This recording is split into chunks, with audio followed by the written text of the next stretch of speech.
for a year and a half, I've been doing a business that I love. I really love it. And it's not providing me with the financial part yet, and I know it will, and I'm wanting to know when will it happen. You know, I feel almost like I have a brake on in myself.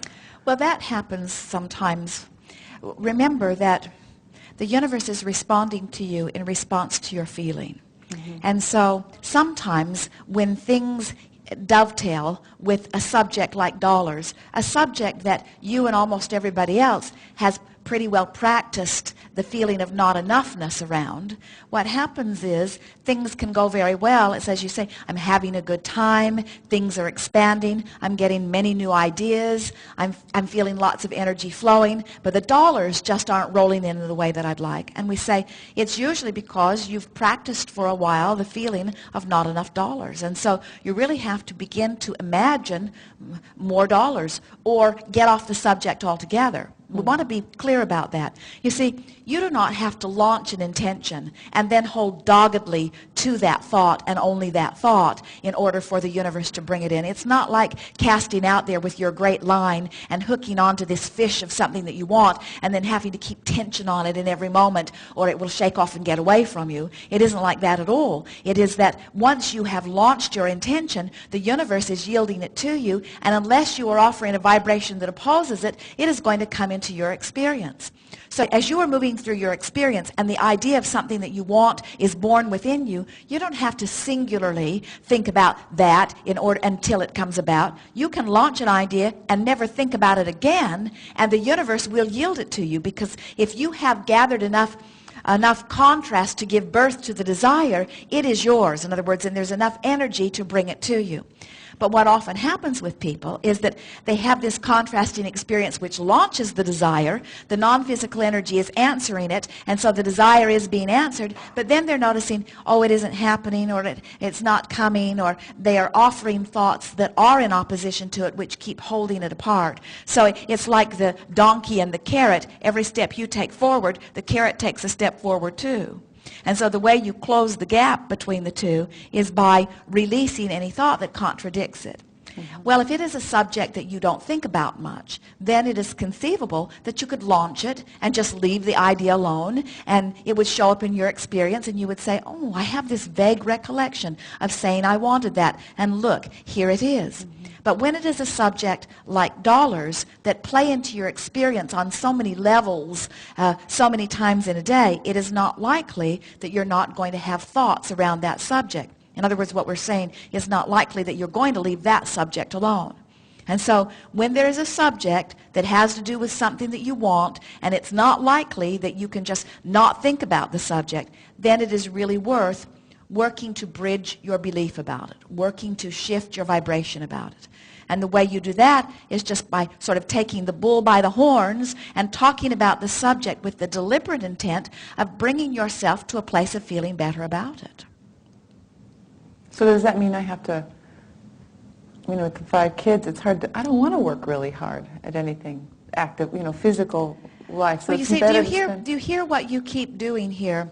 And you're not alone in this. You've already forgotten the manager, because all of this has been your responsibility. The 5 kids are my responsibility. All their happiness is my responsibility. Everything's my responsibility. I've got so much responsibility. I don't have time to do the things I really want to do. And what we're wanting you to realize is it doesn't take very much time to feel an idea be born and ponder it and muse it for the pleasure of doing so, and then delegate to the manager. In other words, people will say to us, I can't just quit my job and go sit on the beach and meditate, or I can't stop what I'm doing and just imagine I have children to feed or dishes to wash or things to do. And we say, we're not encouraging you to stop the action part of your life. We're encouraging that you act just a little bit less and that you envision just a little bit more. What we would like to say to you is that there is power in lining up energy, the likes of which in your action orientation you don't really know. When you find a thought and you hold that thought purely for as little as 17 seconds. Now there's a lot of power in the word pure, because pure means a not contradicted thought. When you find a thought of something wanted and you hold that purely by imagining it, pretending it, remembering something like it, musing it, when you hold that thought for as little as 17 seconds, another thought of the same vibrational equivalent, because of law of attraction, joins it. And when those two thoughts come together, there is an explosion of energy. So in order to give you an idea of the power of the thought, we would say to you that when that first 17 seconds joins, that there is an energy expansion that is equivalent to about 2,000 action hours. That's huge. When you cross the next 17-second mark, the expression of energy is 10 times the first. 20,000 action hours just by walking across that next mark. When you hold it for the third sequence of 17 seconds, another 10 times.